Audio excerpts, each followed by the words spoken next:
Here's the book. It just came out about a week ago. It's doing well, getting reviews, which is what it's supposed to be doing. And it's the book is a kind of culmination of a course I've been giving for about the last, I don't know, 10, 20 years, called From Gods to God and Back. And I'm going to just run you a 3-minute version of it, because what the course I'm doing, The Promise of Polytheism, that's just another name for the basic idea of the whole thing, that there was a time in Homeric Greece that Homer tells us about where things were vibrant and people were taking risks and having magical experiences and full of gratitude and wonder, and somehow we lost it. So we have to so the course tries to describe what the Homeric Greeks had and how they did it, and then how it was lost step by step. I've left out a lot of the steps for the book and even for the course, but the big deal steps are that we went from polytheism in Homer to more and more monotheistic religion, getting to the ultimate monotheism in Dante, which is the second book we'll look at after the Odyssey. Dante has what Nietzsche calls monotonotheism. It's got, Dante's got everything cataloged. There are levels and degrees of everything, even degrees of sainthood, degrees of beatitude, and it's interesting to see what they've lost of the magic and the polytheism and the risk that was so important in Homer. So so let's go back to Homer for the little time I've got. What struck me from way back, and may strike you too when you read the Odyssey, almost, how many have read it already? I suggested you do.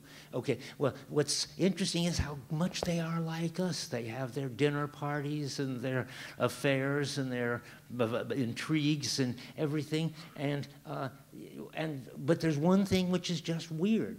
The gods are in there. Okay, I'm going to spend the rest of the time, my last minute, saying you got to understand what the gods are, or you can't understand anything that's really going on. I think the gods are moods.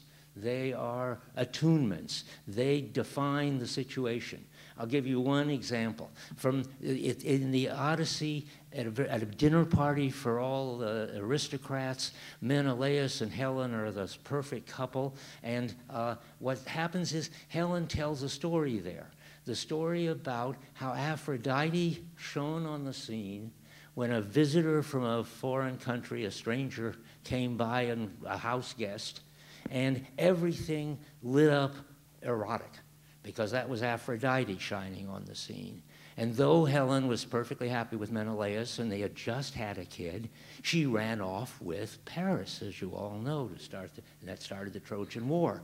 What's interesting about that is what makes their lives exciting is that they're open to moods, so that they're open sometimes, and they don't control the moods. The moods have authority over them, and the better the person you are, the more you'll go with the mood. And if Aphrodite shows up, Helen tells the story in front of Menelaus and all the aristocrats about how she ran off from Menelaus and didn't come back for 10 years.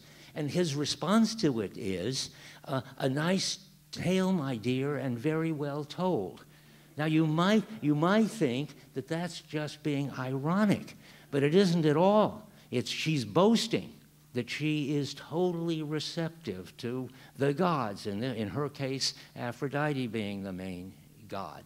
And that's shown by at the end of that chapter, when you may wonder whether Helen and her relation to the gods is really something anybody could admire. And would Homer admire that?